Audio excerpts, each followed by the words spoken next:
Thanks. So I think they're going to turn my mic on. Only I'm just looking up and seeing if somebody's going to do anything on that. But if not, can you hear me? Oh, there we go. Oh, yeah, all right. That's great.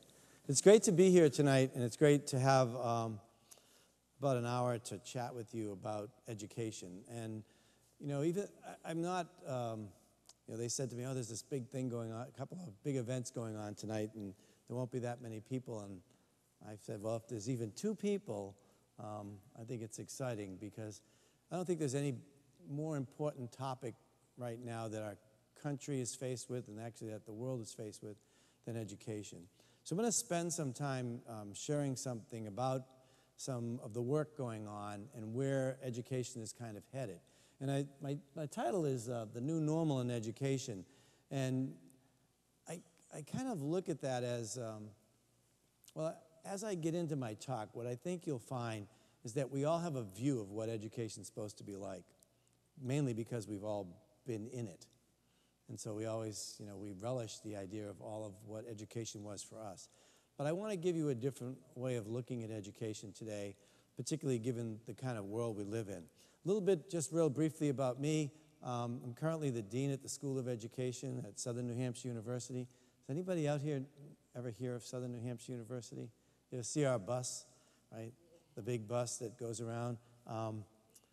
Just real briefly, it's a nonprofit private university that was a very small university at one time in Manchester, New Hampshire, had only about 1,000 students. Right now, the campus has 4,000 resident students, 80,000 online students, one of the largest online providers in the world, one of the largest providers to the military families, and we also just recently started a university, actually a college called College for America, which has no classes. The university is all competency-based. If you can prove that you can do things, you get credit for it. And it's all based on trying to drive the cost of higher education down and the quality up.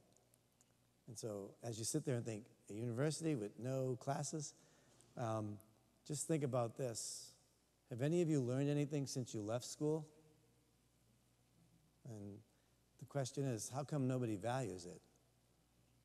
See, so the issue becomes one of that as you learn and do things, there ought to be some value in that learning. And so the university has become a leader in that field too. So that's just a little advertisement for the university. I'm going to blow by a couple of university slides.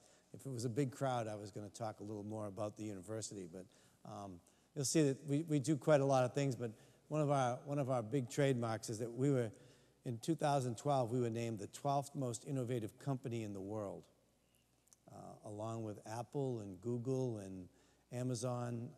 A university all of a sudden appeared in the top 50, and it was because of the way we're driving down the cost and quality up. Lots of ways to educate kids. Or adults, I should say. So my key message as an educator, let me just say a little bit about myself. I'm at the university now. I was a teacher. I was a principal, superintendent. I was commissioner of education in the state of Vermont. And then I left there to work with Bill and Melinda Gates when they started their foundation. I worked with them for 2.5 years and then went off into private consulting and have worked with a bunch of people in the online world as well, so I can't keep a job. But my message today is that when you think about schools, when you think about a school, there's a lot of things that at one time were nice to have in a school system that now are essential. And, you know, when I say that, it's kind of like, just think about, you know, at one time it was nice to have a cell phone. Now it's kind of like essential. At one time it might have been nice to have a microwave, but they're essential. That's showing my age. But the fact is that the same thing is in education. So I want you to think about this. We need a culture of innovation in our schools. Our schools are kind of designed around trying to perfect what they've always been doing without really looking ahead. And I'm going to talk a little bit about that tonight. But a culture of innovation. Think of what, if you're in a school system that was constantly taking a look at how do we get more out of this system than what we're giving now? And we may debate that too. So I'll make sure we stop for questions and things like that. The other thing is that technology has given us the ability to do a lot of things with it. And I happen to think that a lot of schools look at, well, technology, that would be nice to have. No, it's now essential. It's really critical. And I'll talk a bit about that. But digital learning and ways to track students in terms of their skill acquisition, we can do a much better job of that now than ever before. And I'm going to pass over this mindset, this slide's for tomorrow. But here's what I'm going to talk about tonight. I have 4 themes. And as an educator, a teacher by trade, I like to give you my lesson plan. So this is my lesson plan for tonight. Hopefully I'll make it a little entertaining, and I won't wake you if you fall off to sleep or anything like that. But I want to talk about the landscape of education. What is it looking like out there? Then I want to talk a little bit about self-learning. I happen to travel a lot to lots of schools in this country as well as a lot of schools in Europe and over in Asia. And oftentimes when I go to a school, they have a sign. The sign says, we're here to make lifelong learners, all of our kids to be lifelong learners. And I kind of challenge that theme. So I'm going to talk about that under that self-learning piece. And then talk a little bit about technology and hopefully wrap it all up and get some Q&A. So let me start here with the landscape for today. Here's what I know, and here's what the researchers that I work with know. Almost everyone wants schools to be better, but almost no one wants them to be different. And the fact is, for them to get better, they're going to need to be very different. They were never designed, the way they're designed now, they were never designed to educate all of our students. They were designed to only educate approximately half of our students. And we're doing a better job now than ever before. We're educating about 80 to 90% of our students to pretty good levels. The system was never designed to do that. And I'll show you what that looks like in a minute. But the biggest challenge we have when I talk about the fact that we have to move the schools, the biggest challenge is this, the status quo. Everybody likes it, they want it the way it is. You have kindergarten, you have first grade, you have second grade. They go away for the summer. They all go and work on the farms in the summer. We have a schedule that we keep. They have English separate from math, separate from science, separate from social studies. That's how we all learned. And very few people want to change that. I'm going to pass over that. But here's where I want to take us. You really can't build the future by perfecting the past. We're constantly trying to make what we have just work. And one of my favorite cartoons here is, the idea of the fact that people believe that, let's look at this stuff and, we're left on an island like a desert, so to speak, or left on the island because in general, schools are really slow to adapt to change, very slow. So when I talk about education and learning, I often ask educators, what do they mean by learning? So I'm not going to do this, but if I walked up to someone and said, what is learning? Right? I think we've created a lot of false proxies, false ideas of what learning really is. Like, look at the last one, getting a high score on a standardized test.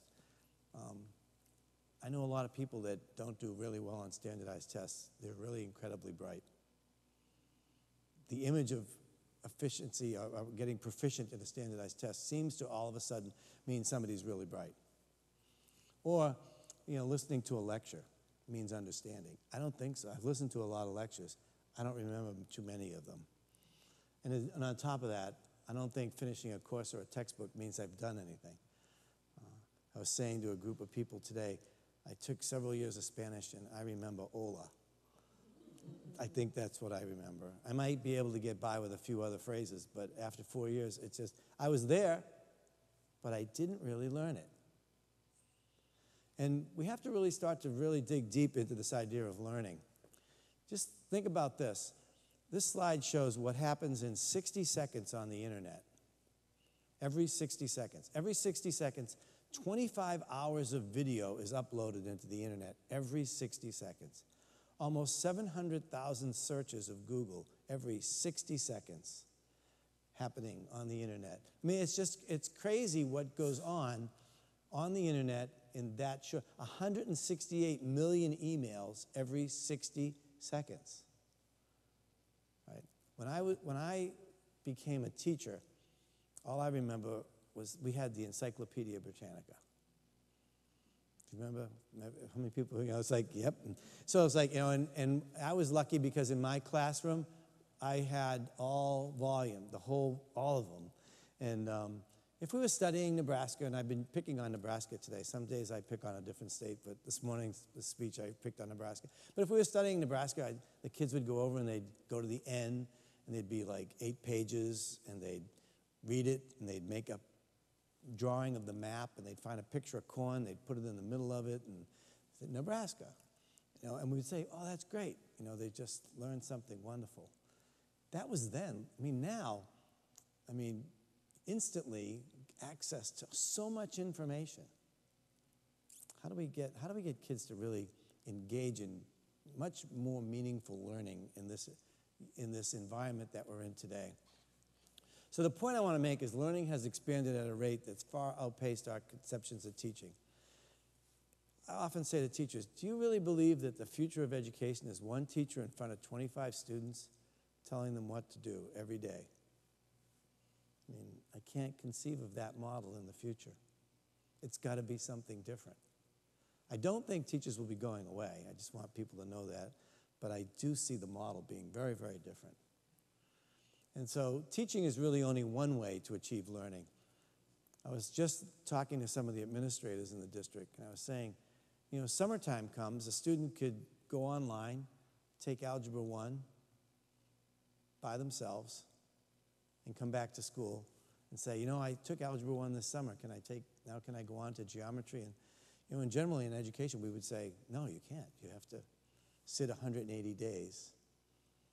We don't value the learning outside of school, and somehow we've got to start to roll that in. And I'm going to talk to you a little bit about that in a few minutes, but I designed this slide that you see up there now is one slide I want to take a minute to share with you.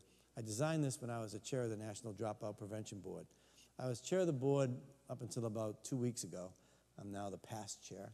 But I developed this slide to show them a flaw in our current schools. So let's see, is there a laser on this thing? Yeah, it must be. Oh, there is, the green one. Here we go. So if you can see the vertical here, it says knowledge and skills. Think of this as all the information somebody needs to learn in first grade, second grade, senior year, junior year, but it's all the information right there. And then this line is the number of days. And this is an interesting thing. We give every student in this country exactly 180 days to learn that stack of information. Now, here's what we know. Those we'd call the on-pace students, there are a lot of students that don't need half that time. There are students that need half that time in English, but more time in math. There are students that might not need much of this time at all, and there are students that need more than that to learn it. But we give them all 180 days. Now just think about that for a second. See that short line, that line right there?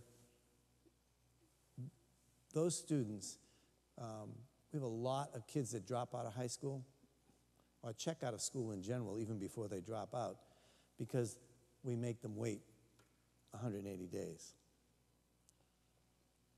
It's all about time and not about learning. Does that make any sense to you out there? It's a pretty significant flaw. It's a flaw that it's a problem for us in education because our whole system is designed by time and not by learning. See, I happen to believe if we're focused on seat time, we're focused on the wrong end of our kids. and it's just not practical at all for us to think about that.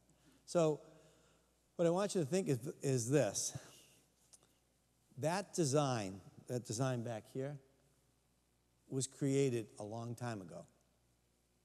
And it was created when, I'm just going to pop ahead here for a minute, created when we had a big middle in our, we had a normal, we didn't have as much diversity in the nation. It was pretty much a big middle. But now, it's almost a flat environment. There's incredible diversity. When you have a big middle like that, right, like this, you could say, we need 180 days and we're going to hit most of them. No longer. It's a very different world. As a matter of fact, as I've said here, the concept of the average American is gone forever. There is no average. So if there's no average, there's no middle. It's very diverse. It's an incredibly diverse culture that we live in. So it's about ideals and not norms. Schools have to begin to think about what works for you, what works for you, what works for you, rather than just batch education. Now, when I say that, people start to, they start to shake. It's like, oh, how will we do that? And I think there's a lot of ways for us to begin to take a look at it. But so that begs the question of what kind of education is needed at this moment in history. So I want to talk a little bit about what the research is telling us right now. And, a lot of people are saying there's got to be one thing, like that piece there, that piece right there, that's definitely the answer. And it's really not the answer. Even though it's the piece that finishes the puzzle, if we didn't have all the other things in place, it wouldn't work. There is not one thing that we should all be doing in education right now. We should be having multiple delivery models for our kids. And I'm going to talk a little bit about this.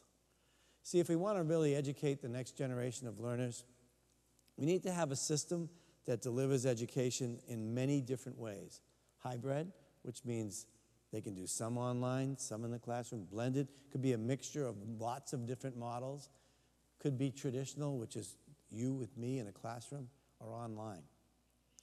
It needs to be a multiple delivery model. It also needs to be personalized.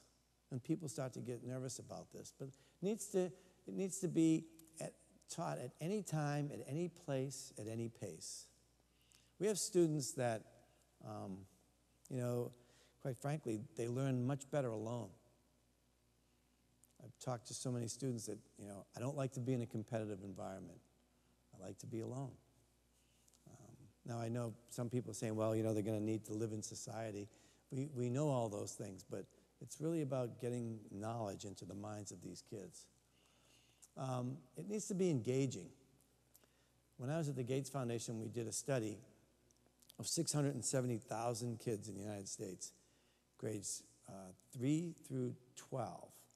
We asked them to give us one word to describe school. What word do you think they gave us? Yeah, they did. Right there. Cost us $1.2 million to find that out. But we had at least the data. We had the data for it. The other thing was that this study was then, one of my partners, Bill Daggett, found another study that was done at the University of Washington where they put equipment on middle school kids to measure their brain activity over a couple of week period. So I just want to show you what it looks like. This yellow is when they were in class. All right. When they're actually doing things, their brains are actually engaged. Actually, when they're sleeping, they're doing a much better job. So I guess if they slept in class, it might be better. But the fact of the matter is that between TV and classrooms, it's almost like they're comatose. They're as close to going to sleep as possible.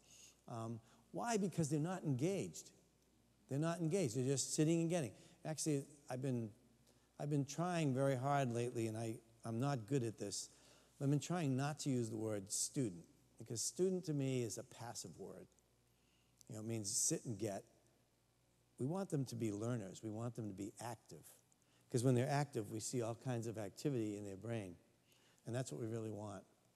So the learning needs to be hybrid, blended, traditional, personalized, engaging, and last, it needs to be competency-based. So what does that mean?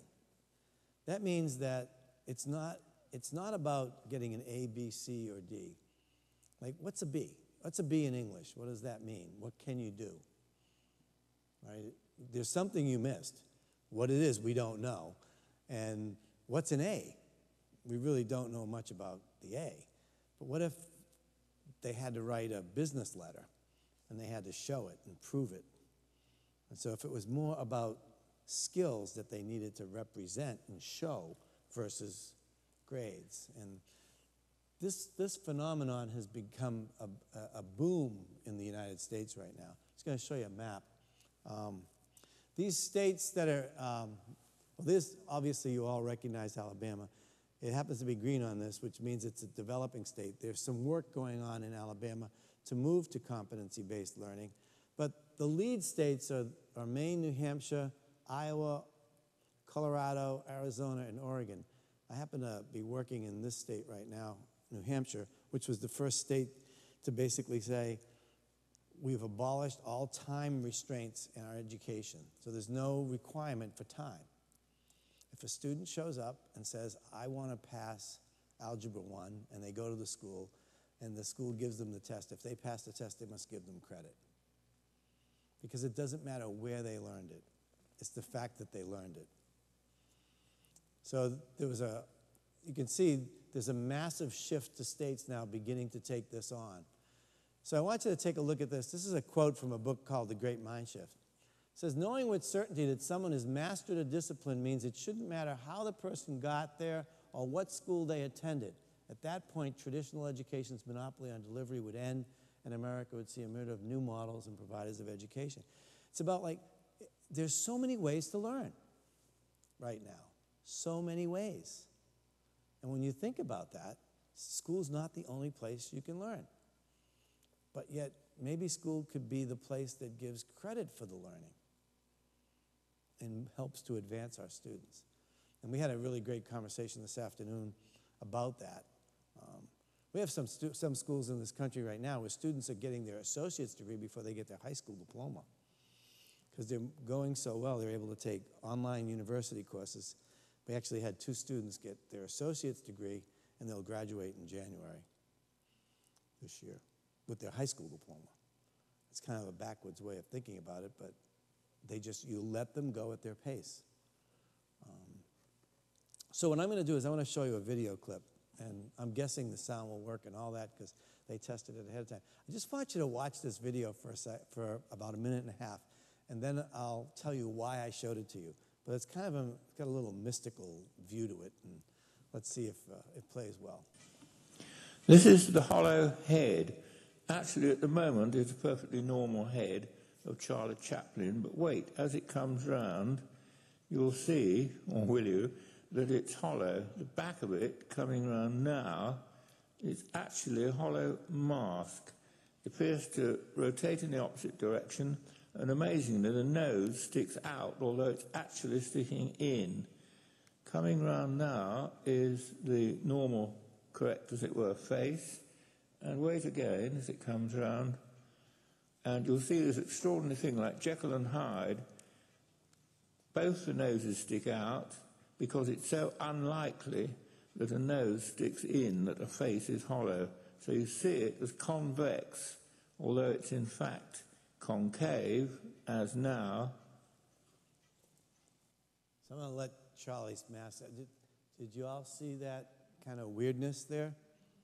All right, so I'll tell you, it's kind of Halloween, so I thought it would be an appropriate thing to show, but it's not really why I showed it. I showed it for 2 reasons. The cool factor, it's kind of interesting to look at. But the other reason I showed it to you is here's what happened. Your eyes and your brain see faces all day long. And when I look at a face, I see the nose sticking out. And the brain knows that. So that mask was coming around, and the eyes were saying, it's a face that doesn't look right, and your brain corrected your vision. It made you see it that way. Because it's a hollow mask. It forced you to see it that way. Because that's the way you always see it. Your brain overrides what you actually see. This happens in a lot of things in life, but why I showed it to you is that I'm standing here talking about competency-based learning and anytime, any place, and you've all been to school. You know what schools look like. You have an when someone says school, you can see first grade, second grade, third grade, graduation time. Everybody moves together, all those things. Your brain fights with any of the ideas that look different from what your conception of a school is in your head. Does that make sense to you? It's really, we fight with this. And so a lot of times people will say, well, God, you're crazy, McNulty, because, you know, school has got to be like, they've got to move together. They've got to all be together. No, they don't. They don't. But that's part of the fight with the status quo. Remember I said in the beginning, the challenge we have is the status quo. The challenge we have is because that's what we know. We've all done it. I've been in school. I mean, I like school so much I made it a career. I mean, it's, you know, it's the way it is. But that's the problem. We see it that way. And we used to see having a landline as essential in our homes. A lot of people don't have them anymore. We used to always see the newspaper as being so critical, and people don't, you know, the newspaper industry is in trouble. And it's, you know, there's so many things where it's all of a sudden, it was there and it's gone. And that's the challenge we have in education. You know, what really is a powerful delivery model for learning could be gone like that if we don't figure this out. So I often talk about best practices and next practice. So if anyone in the room is, you know, I didn't go through and say, what does everybody do? It's not that many of us we could do that, but, you know, in every profession there are what they call best practices. So if you're, you know, you've got a, like in education, there are things that we know that work. But just think about this. The things we know that work are things that are in an old traditional textbook-driven system. They're not in where we need to be. Does that make sense? It's kind of like what we know worked is old. So the way to think about that, any doctors in the room, like medical, but like in the medical profession, they have, if you had a blocked artery, it used to be the best practice was to bust your chest open, get a vein from your leg, and do coronary bypass. That was best practice.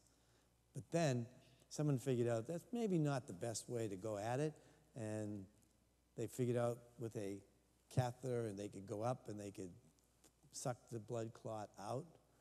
Then they found out that created some problems. That was best practice for a while. That created some problems, and then they put stents in there, and then they found that was a problem because blood clots would get there, so they made people take Coumadin, and you know, and now they're to the point where best practice is clot-busting drugs first, and then they go through other procedures. So they've kind of moved from what was best practice to a next practice to a best practice to a next. That makes sense? And so in education, we've not really taken that on. So we talk about best practices help us do what we're already doing better, but they don't get us to the next level. They don't help us transform our schools. And that's what we really need to do. We need to start to think about next practices. So this is what it looks like. This is how I like to play my game. So here's Enterprise. Let's name one of the elementary schools this time. What's one of the elementary schools? Hillcrest Elementary School. There it is, right there. Hillcrest Elementary. And you're all members of the faculty. And this is a faculty meeting, and I'm the principal. And Katrina comes up with an idea. And that's her idea, right there. Innovation. And so here's what we do. As a faculty, we say, oh, that's really a good idea. Let's take our Hillcrest Elementary School and let's put that new idea in it. So we do that. And then we're looking at it like, it doesn't quite fit. So here's what they do with Katrina's idea. They do this. They cut things off and make it fit the school. Her idea might have been something around, let's let kids have access to technology, 24/7 at home and all of this, and people would say, no, they'd cut those things off. They'd say, no, let's cut this off. We don't want them to have access except when they're in school, and then we don't want them to have their parents looking at everything, so we'll cut that off. And before you know it, all they did is they make all the ideas fit what we know school is about. That's referred to as sustaining innovation. Those things that we cut off are next practices, things we don't believe can work in a school. So here's the way it should work. Here's what I think is important for us to understand. If somebody has an idea, we take that idea and we push it into the school and we make the school change to accept the idea. That's really the theory of what we call disruptive innovation. So let me give you an example of disruptive innovation. Anybody remember the bag phone? Yeah. I mean, it was like this big, and you had a magnetic antenna that went on your roof. And they did not work real well. Actually, it was driven by cell towers then, and it was miserable. However, they pushed that out into the field. It wasn't perfect, but they put it out there. And if we didn't do that, you wouldn't have the iPhone or the Samsung you have in your hand now today. Because what happened was they put that out there, and then they said, we can make it better. And they made it a little better. And they put it, and they made it a little better. They made it a little better. They made it a little better. And that's where we got to where we are today. The same thing with Commodore 64. If you remember the old tape-driven Commodore 64, right? I thought it was so cool. But, if we didn't have that, and we didn't put it into the system, it would never got to where it is. A lot of people think that we should, don't do anything until it's perfect. And here's what I've learned. I learned from my years at the Gates Foundation. Actually, they talk about it at the foundation as the Microsoft strategy. When Microsoft launched Windows 95, they knew it was good, but it wasn't perfect. They launched it. Listened to their customers, launched Windows 98. Launched it, listened to their customers, launched 2000. Launched it, listened to the customers, launched XP. And I can keep going and going to Systems 8 now, right? It constantly was being continued to be massaged and changed. They built a culture of innovation, a culture of change. When you get an update now, people just let it go. It's not, you don't throw a fit like, your machine's getting ready to be updated. Oh, no, you're not. I'm very familiar with this. I don't want you to do that. No, you accept it. They created a culture of change. And that's what disruption does. You got to put it in the system and work with it. A lot of people say, well, what impact is technology having on our schools? We don't know yet. What impact did the bag phone have on cell phones? Well, we can look back now and say, well, if we didn't have that, we wouldn't be where we are. Right? So it's about constant iterations. That's really what we need to begin to start to take a look at. We shouldn't be afraid of trying something and letting professionals and others make good decisions as you go along. Because the theory really is first different, then better.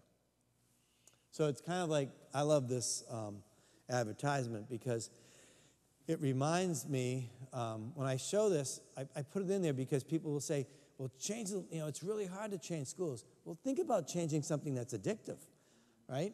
I mean, we had smoking in schools. We had smoking areas for our high school students. We had smoking in airplanes, people lighting matches in the aisles. I mean, that's like a federal, you'd be shot. I don't know what would happen, but it's just, the fact is when you put your mind to it, we can make significant change. And that's really what this theory is all about. I mean, we've gone from having, landlines to cell phones. We've gone from taking pictures with film. Do you remember the early digital cameras? Nobody wanted to use them. All the professional photographers were like, no way, it's all about film. Film is much better.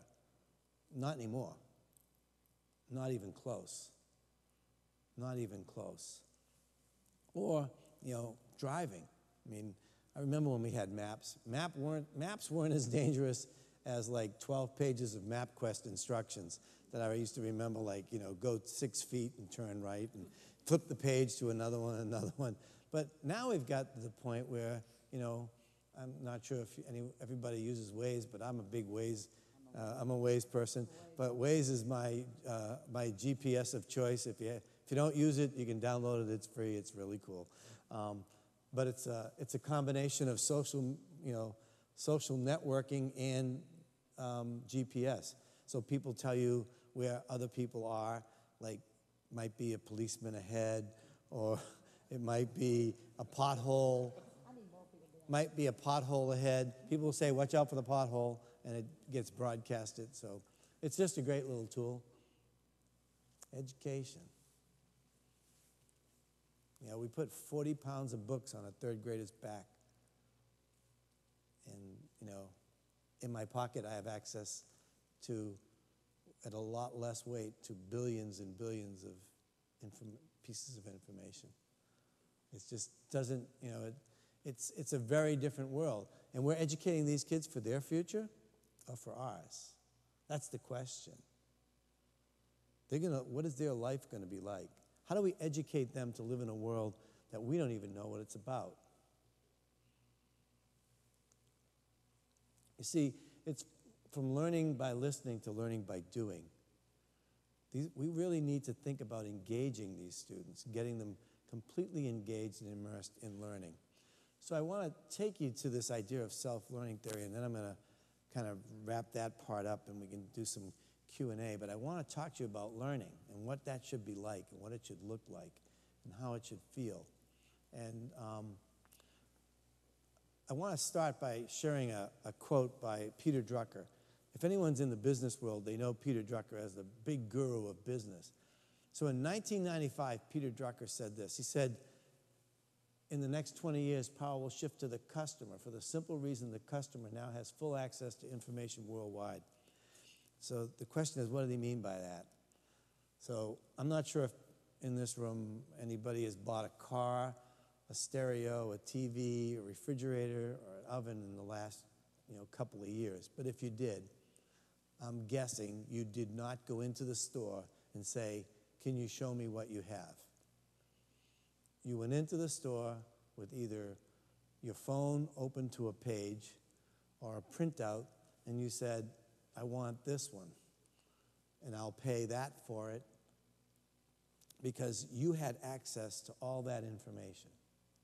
Does that make sense? I mean, people don't go, they buy a car, they go in, I know I can get it for this price over there. I'm either going to buy it from them or you. You tell me which one I'm going to buy it from. I mean, you go in with your scanner into a store and you scan with your phone, and it tells you all the different prices in the neighborhood, and then you walk up to them and say, I'll pay this much for it. And because you have the power. The power has shifted from the seller to the consumer.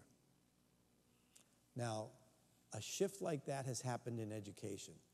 So I want you to listen to this teacher. He's going to talk for about 2 minutes. His name's Jordan Dollier. He's a teacher on the island of Oahu. He teaches math. But Jordan makes a case by talking about wanting to be a great uncle to his niece, and then he talks about being a great teacher. And he says something that I can't even begin. It's I think one of the most profound things I've heard a teacher say in years. So I'd like you to listen to Jordan for about 2 minutes. I've always wanted to be a fantastic uncle. As the youngest of 3 brothers, with one brother who's 4 and another brother who's 8 years older than me, I always kind of figured I wasn't going to have kids first, or so I hoped. And when my first niece was born, I made sure to take every opportunity I could to do what I thought a fantastic uncle would do. Now, one such opportunity, I was on the back lanai at my parents' house, and I was sitting with one of my brothers, and my niece, Haley, who was 5 years old at this time, that's her, she came up to me, and she tapped me. She said, Uncle Jojo. I'm Uncle Jojo. She said, Uncle Jojo, would you please get me some juice? And I thought to myself, like, of course I can get you some juice. I want to be a fantastic uncle. I'll get you all the juice in the world. I'll make it just rain juice upon you. Of course I'll get you some juice. So I stood up. And as I stood up, I felt a tap on my shoulder. And I looked, and it was my brother. And he said, hey, where are you going? And I thought, well, I'm going to go be a fantastic uncle. I'm about to get my niece some juice. And he said, well, do you think she could do that for herself. And I hadn't thought of that, so I said, well what do you mean? And he said, well, really, what does it take to get juice? And I said, well, I'd have to go inside, and I'd have to open the refrigerator, and I'd have to, pick up a packet of juice and, unscrew the cap and, give it to Haley. And he's like, okay. Now, do you think she's capable of doing that herself? And I said, I want to believe in my niece. I want to be a fantastic uncle, so of course she could do that by herself. And he looked at me and he said, well, then why would you take that experience away from her? And why would you make her depend on you to get juice? And I had not thought of it like that. And as an educator, I've found that sometimes in my drive to do what I think a fantastic educator would do and do as much as I can, sometimes I've taken away meaningful experiences from my students. Because sometimes what we do for others is a tacit statement of what we believe they can't do for themselves. So he makes this case that we do too much.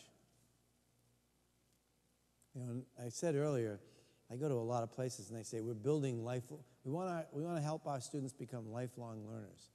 Well, how do you do that if you don't let them become the learner? How do you do that if you are always telling them, read this, answer these questions, do this, and you tell them everything?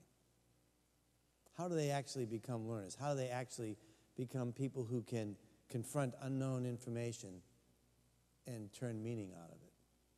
They'd always be looking for a teacher to help them. See, it's about kind of gradual release. It's about, I think about trying to teach my children when they were little to ride a bike. You'd hold on to it, you'd put training wheels on, you're there, but you let go every now and then. And then when you can see that they got balance, then you take the training wheels off and you hold it back, and they don't even know it, and then you let go again, and then you eventually just let go. And they do it on their own. It's also like you raise your children to leave you. It's kind of a nice thing. They come back and things like that, but you do raise them. I know people will start crying. I remember the first time I heard dropping our kids off at Mass Maritime, you raise your children to leave you. My wife started crying. Everyone started crying. But the fact of the matter is you do. That's what you do. You let them go to somebody's house and play. You let them sleep over. Eventually, you let them get a license. And you drive with them, and then you let them drive alone, and you do that. Well, when does that happen in learning? When do we let it go and say, try it? See where you go. See, we don't really do that. We give them a teacher, and they have a teacher that drives all the learning every day from kindergarten through 12th grade. And that doesn't get us to the point. That's an old model. So I tweeted this out one day. A teacher who teaches a student to learn without them prepares a student for the 21st century. People often ask, well, what are the 21st century skills? One of them is to be able to learn on your own. Now, it doesn't mean you just say, hey, welcome to first grade. There's the books. It's not like you do that. But it's like getting them every now and then to letting go and seeing what they can do. So I want to talk a little bit about this. I asked the question earlier, like, what do we mean by learning? What is it anyway? What we know is that if you learn something on your own, your brain will have it permanently embedded. You will never forget it. You will never forget it. If I'm teaching you something and all I do is I'm teaching you and I'm working with you just so that you can get this test done, and then the test is over and you never touch it again, you will never remember that. You'll never remember that. So perhaps I say to educators nowadays, I say maybe we need to start thinking differently. Instead of always thinking about how we would teach something, think of it this way. What if every now and then we just asked our students, we thought about teaching something this way. How would I learn this? Like, instead of trying to teach it, build it so that they could learn it on their own. Now, I know what happened in my life. I'm not a handy person around the house. And when things break, I used to call people all the time, but now I do what every other person in the world does. I Google it, you know, and so if something happens, I remember this happened a year ago. Our washing machine was flashing Bosch error 019 or whatever the number was. And, you know, you Google it, Bosch, and there it comes. There's a YouTube. There's some guy who's had it happen, and he immediately goes through the whole process, and I let my wife watch it so she could fix it. And so I'm not that handy. So, but she's better at it than I am. But I mean, the fact of the matter is that, you know, we can all learn a lot of interesting things on our own. We don't need somebody to be there with us. But we have this unusual idea in our country of valuing only what is learned in a classroom versus what's learned outside. And I think we need to start to open our mind to that. So this is not a fancy drawing or any type like that, but I want to explain what I mean by this idea of self-learning to you all. And I'm going to explain it by giving some examples. The first example I'm going to give you is ask you the question about a self-checkout. Have any of you ever been through a self-checkout? Okay. So here's what we know about self-checkouts. When I worked at Penn Foster as a chief learning officer, my president, the guy I worked with every day, Joe Gagnon, was the head of IBM Global Research, and he was the lead on the team that built the self-checkout system for Walmart. And so he knew a lot about it, and he used to say to me, Ray, we know two things about the self-checkout system. The first is it's the slowest checkout in the supermarket. Second, it's the most satisfying in the whole supermarket. I was like, Joe, it can't be. That's like, it's sweet and sour. You know, it's like, it can't be the slowest and the most satisfying. He said, we spent millions on this. We had more psychologists study this. This is the truth. And so he would explain it to me. So I'll share with you. So if you're in a supermarket and you're in front of a professional checker-outer or cashier, whether he or she is there and you got your groceries there, and they're taking, you know, like a six-pack of Dr. Pepper, which seems to be the drink of choice. I think today I've seen more people drinking that, so I didn't want to say Coke.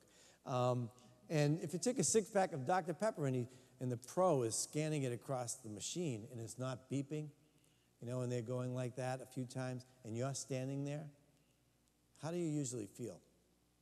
You're like, hey, come on. You know, like, hurry up. You know, you're the pro. You're supposed to one swipe and be done. You know, and they're standing, they take their glasses and they pump the number in. You get very impatient. When you're at the self-checkout and you have that six-pack and you're going over that scanner, 5, 6, 7, 8, you know, you're wiping it, you're tilting it, you know, you're looking to call for help, and it goes beep. It's like, yeah. Put it on this thing, it goes down, and the next item comes up. It's like, whoo, that one was quick. And, you know, you get there about 3 hours later, you leave the supermarket. It's like, but here's the deal. People leave happy.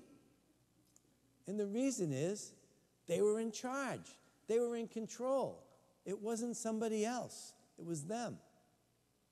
They feel empowered. It's kind of bizarre the way it works, but it's the truth. I don't know if you'll feel that way after, but, you know, go hang out at the self-checkout. Before I explain this, I also want to talk about this company, Amazon. How many people have bought something on Amazon? Then I always ask this next question. How many people bought something in the last 5 minutes? Right, because you can. It's like one click, you can do it. But Amazon gives you the opportunity to shop without talking to anybody. And they give you the opportunity to price compare, to look at it, to look at what people say about it. If they say the size, they run big or they run small, or, you know, I don't like it, it doesn't fit right, it's got short shoulders, the sleeves aren't right. I mean, they give you everything for you to make a decision without talking to an individual, because they want you to be that whole idea of the self-check. They want you to be the empowered buyer. You make the decisions. If you want it tomorrow, you're going to pay another extra $2, but they'll get it there by 4 o'clock tomorrow. If you don't need it right away, I mean, they give you everything. If you If you're on Amazon and there's a problem on the website, like if the shoes come in blue and when you hit the blue button they don't turn blue, but when you hit the red button they do turn red, it's like, and you want to see them in blue, and you waste enough time to call them and talk about the error or send them an email, here's what they'll do. The next day they'll fix that. They'll fix it within 24 hours, and they'll never have that question again, because they don't want you to have to reach out to anybody else in the shopping experience. They want you to have a total experience, all controlled by yourself. Now hold on to those two ideas, self-checkout and a comprehensive way to shop. And think about this little pyramid here. My favorite topic today has been double-digit addition with carrying. So, double-digit addition with carrying has not changed in the history of the world. As long as we've had numbers, double-digit addition with carrying is the same. Yet every year, teachers teach double-digit addition as a whole class. They'll get up in front and they'll do the whole thing, right? And there are kids in that room that know how to do it. But instead, we teach everybody all at once to do it. What if we design a lesson? We put a video together, we put a game together, we had students first try to do it themselves.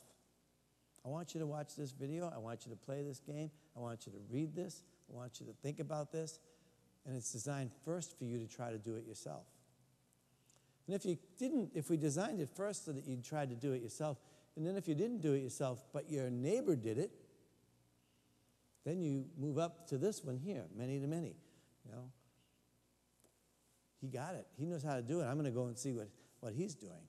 Teacher can observe all this going on, but students have a great relationship. They can help each other. They communicate much better. And by the way, if someone teaches a skill to somebody else, they learn it at an even higher level.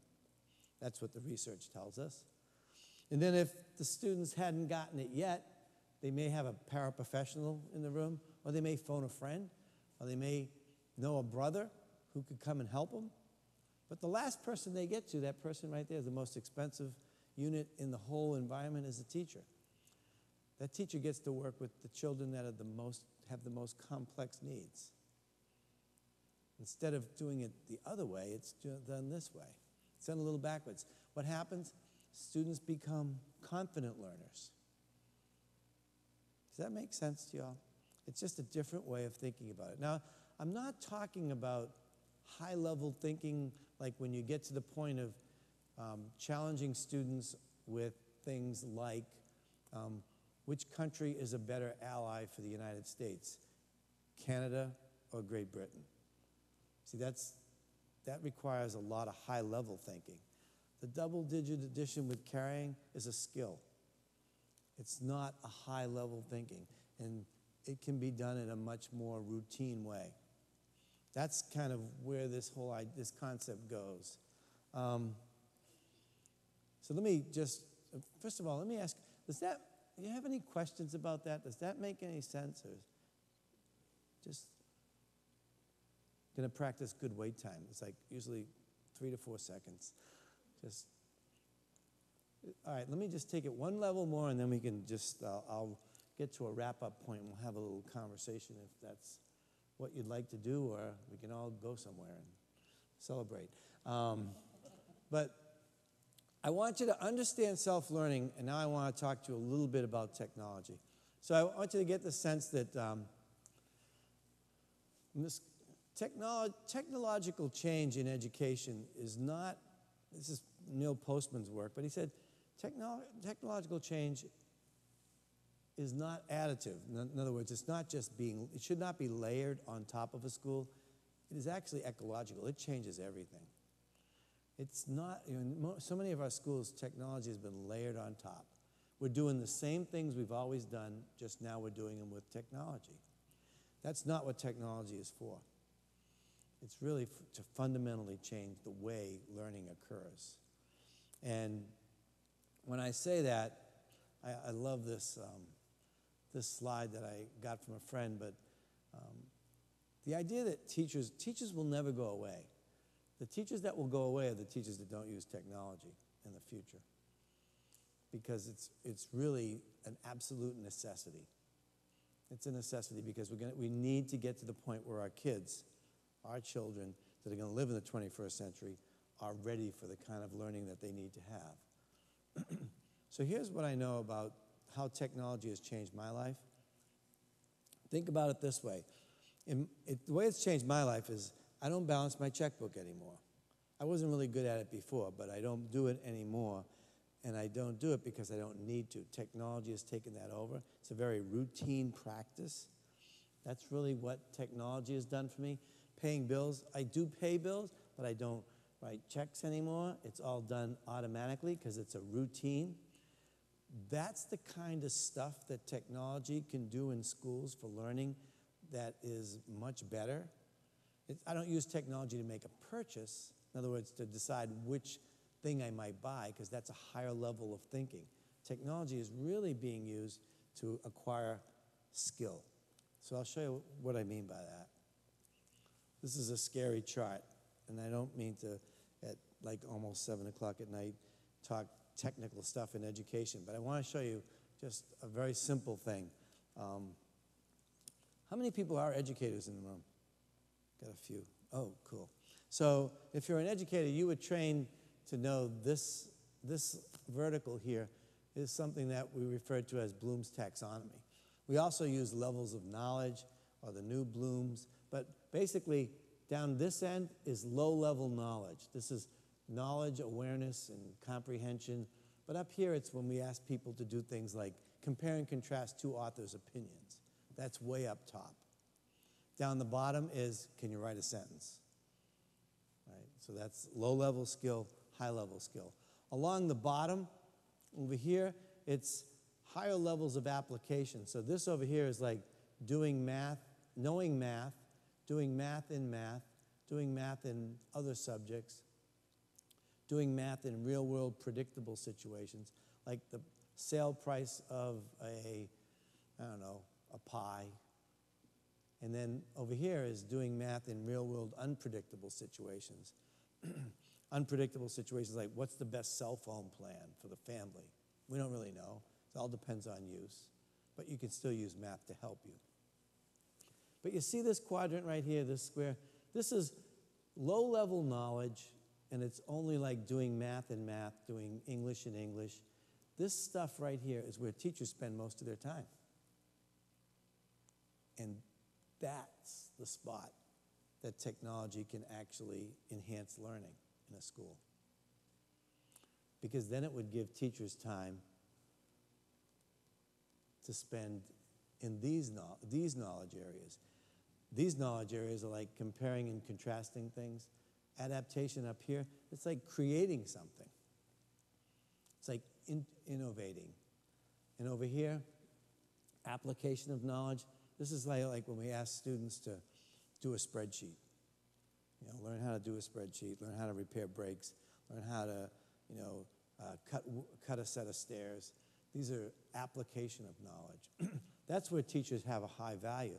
But right now, across this country, a lot of our teachers spend significant time there. Then they say, I don't have time to do high-level thinking. We have to give something up to gain access to higher levels of learning. That's really the whole important thing tonight about what technology can do. Technology can take the place of a lot of things like, this is a look at, we can build, and actually I think there are 2 schools in your district that use Stride in their elementary schools. But this is a game-based learning program that spent $2 million to take the standards and break them down to minute little skills and load them into a software program so that a student, like this student right here, Jenny Smith, could be working online. And she's in the 5th grade. She's doing all on her own, multi-digit numbers with a standard algorithm. She's not being very successful. So the computer automatically adjusts and says, oh, she doesn't know that skill. What's the skill below it? What's the next skill? She's still not doing well. What's the next skill? Gets her all the way down to learn that she was having a problem with some basic multiplication facts. It retaught those facts, and then it started to wind her back up and try to keep her in an 80% success rate. It would take teachers a long time to do that. But now the teacher can observe it. The teacher can find out which students are struggling by just quickly looking. The teacher then can spend more time with the students that need more help or the students that need to be extended in their learning, because it's not always about remediation, it's about extending learning. And also the teacher, excuse me, can take on and get kids to think about like what kind of awards and prizes and get kids excited and engaged with learning skills. Skills are some of the things that really drive the learning into incredible boredom. So there's an incredible value in using technology to take over that area of skill acquisition. So we're doing a study right now with that same group from Stride, and this is a school district in Washington County, Maryland. They have 10,000 elementary school students. And last year, from September 15th to April 1st, the kids answered 8.5 million questions. The key there is that 38% of those questions were answered outside of school hours because they were so excited to be engaged in an activity. Did you ever watch a kid play?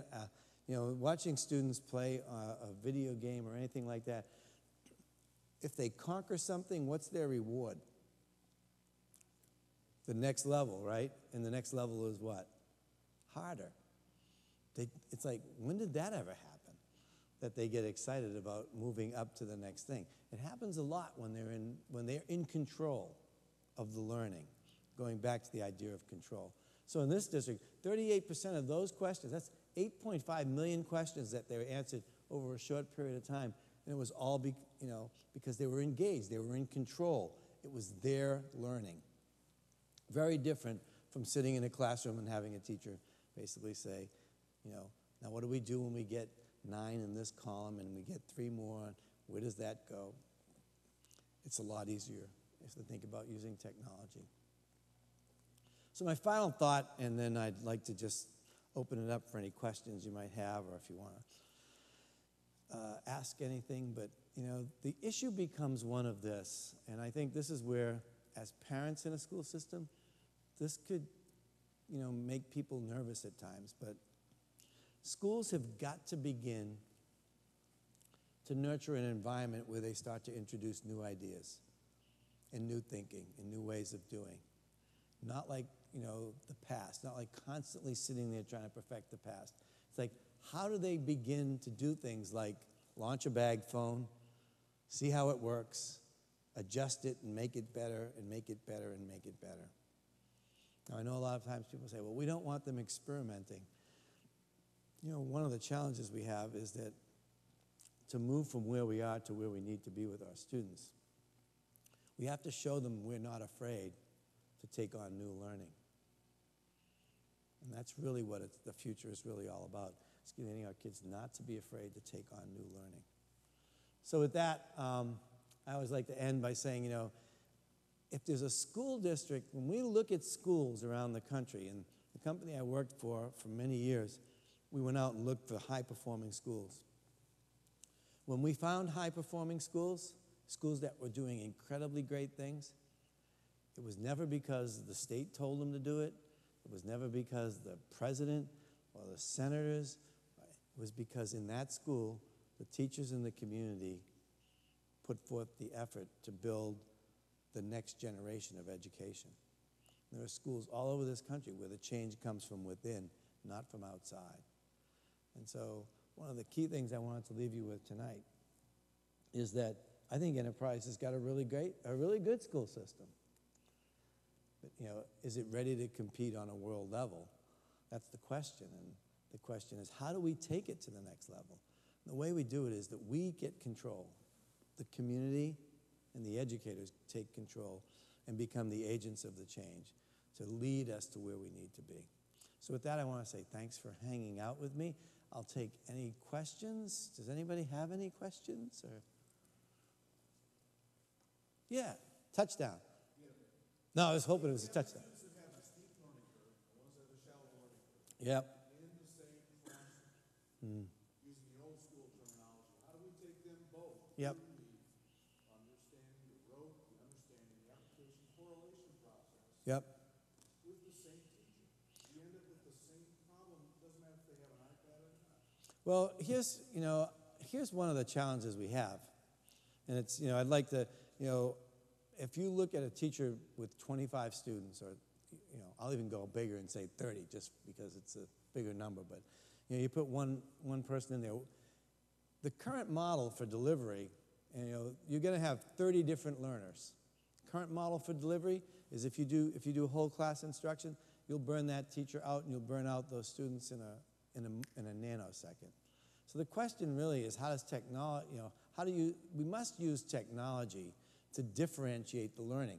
I can be in a classroom using a product like Stride and doing lessons with this group while students are working on skill acquisition. I can have somebody in 5th grade doing 9th grade math, and I can have somebody in 5th grade doing 3rd grade math. And they're being monitored by a pretty sophisticated adaptive engine. In the past, I might have given them like my own worksheets to do, and I never would have been able to then give them more time. So it's about making the teacher's time more efficient. I don't know, I don't have an answer for everything, but I think right now we don't see real efficiency in the use of our educators' time. People keep saying, the famous expression everybody has is, I have no time to do that. That's right. Unless we change what we're doing, we'll have no time to do that. And so accelerating students as well as remediating students can be done in many different ways today that we didn't have available to us in the 70s and the 80s. And the more students use that technology, the smarter the adaptive engine gets. That's just, it's not a solid answer, but it's the best answer I have right now. Because I can tell you from an online learning situation, we can tell when someone's hovering too long over an answer online. We can say, there must be a problem with that question. Let's go in and look at that question. Is that the right question? Do we have a word in there that's causing them a problem? We can actually go in and study and look at all that. We never could do that before. So there's some really sophisticated learning management systems that can be used to help improve a lot of the learning going on right now. We have, at the university, we have 80,000 students online, and at the end of every day, we have incredible data. And we have analysts that will look at it and say, look at this. They're consistently getting this lesson wrong. What is wrong with the lesson? What are the questions that are a problem? So that's what we're doing. Is it the question that's a problem with the presentation? Could be both. It could be both. You're absolutely right.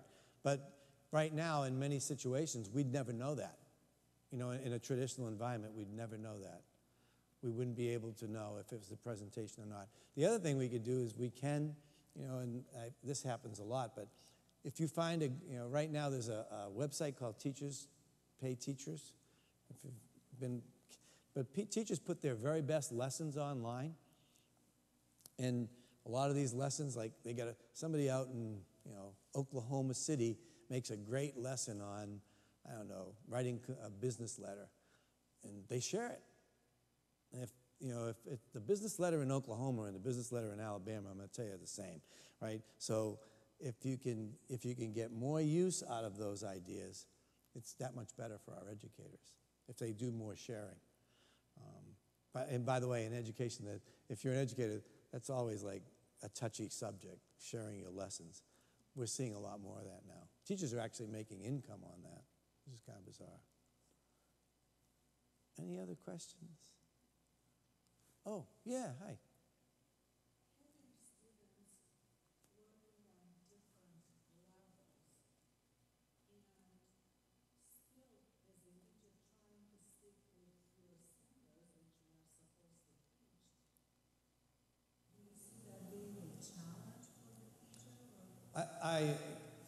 My first answer is yes, because we haven't really retrained our professionals to deal with it, and that's part of the work that has to go on, and we've talked about that. You can't, improving the schools is really less a student problem and more adult learning issue. Not that they don't want to learn it, but I was never trained to do that. I mean, I am now, but I wasn't when I was trained. So it's about investing in the professionals that are in your system in order to make it work. And we have to also get out of the mindset that movement is a problem based on time. We need to really gravitate to the idea that it's about accomplishing a skill and then being able to, it's competency-based work is a higher standard, much higher standard. Because the standard is you can do it or you're in the process of learning to do it. You're not saying you can't do it. You're not saying we're going to let you go by with a C. I mean, once you let somebody go in any kind of a curriculum where the content spirals up, math is clearly a spiraling one, and in many other ways, reading and literacy are spiral as well. What I mean by spiral is that if you don't have this skill, you can't get to this skill. You let somebody go with a C in an area, they get to the next level, and they're continually falling behind, and before you know it, they'll never recover. That's what happens in the current system. I mean, some of our students sometimes they get placed in a remedial situation, and they never can recover, because we don't really dig down deep into saying what are the skills that they're missing, how do we layer those skills on. There are a lot of school districts right now that are doing things by clustering their students. So they'll have it's one school just outside of St. Louis Parkway District. So they might have 6 sections of Algebra 1. And at the end of the first assessment, they'll regroup all the students.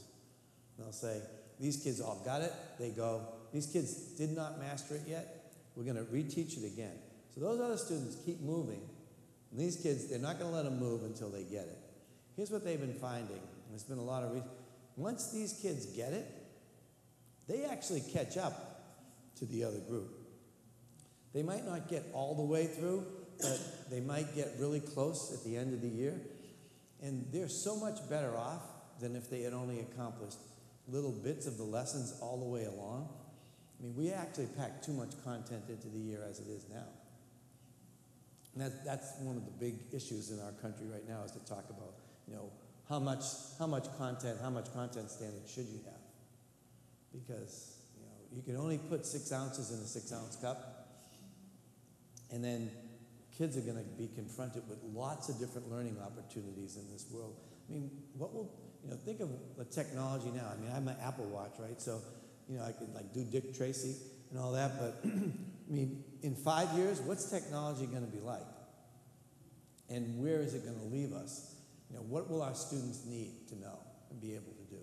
And I still think it's about them becoming, as a grandfather of 9 grandkids, 1 more on the way, coming to 10. What I want those grandkids to be able to do is be confident learners, be confident in their skills, and be persistent, and be able to understand the relationships between knowledge that they have and knowledge that they don't have, and how they can use those two to leverage to learn. That's the skill of the future. So, I mean, I think it's going to be about training. It's got a lot of retraining in our profession. We talk about differentiating instruction, when it comes to English learners. Yes. And we still see that being a challenge for our teachers. So probably it takes a lot of PBA and such. It is. It's a balance. My point, there's no more exciting profession to be in today, I think, than education, because there's so much out there going on. And it's a very hot political item too. I try to stay out of the politics of it, because I tell many people it's not about the politics. It's not about the school district. It's about the child. It's about your child and your child. You reminded me of when I was commissioner of education in Vermont, I got yelled at by a parent one time because we had incredibly high test scores as the state. We were like number 1. And we did a press conference, and I had left the press conference to walk back to the department. And this parent came up to me, And she saw me on the street and she said, Commissioner, weren't you on the press conference at noon? I said, yes, ma'am.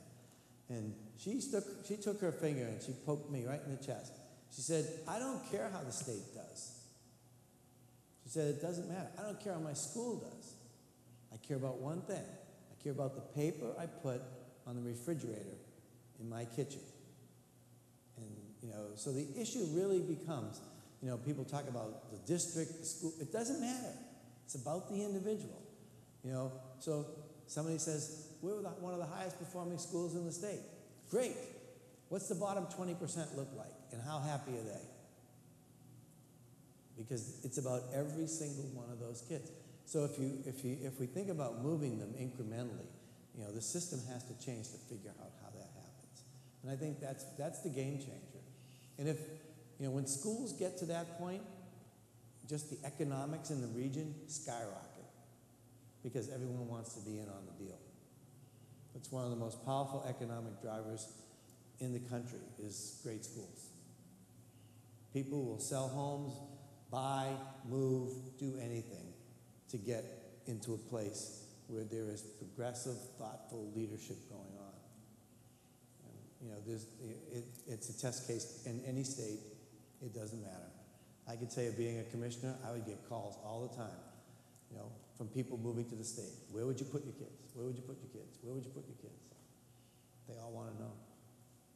So it's a great investment, a great return on investment. And I think you've got some great things going on here in Enterprise. You have some great people. I think you have an incredible, enthusiastic leadership. I had a chance to meet many of the school board members and talk to some of the school board members, and I think it's an incredible, there's some real, might as well start a revolution, might as well start an enterprise. It's got a good name, Enterprise, right? It's a good thing. Anyway, but I appreciate you giving me some time tonight. We're going to talk with all the teachers tomorrow. It'll be a lot of fun. Do you want to say anything as the CEO? No, just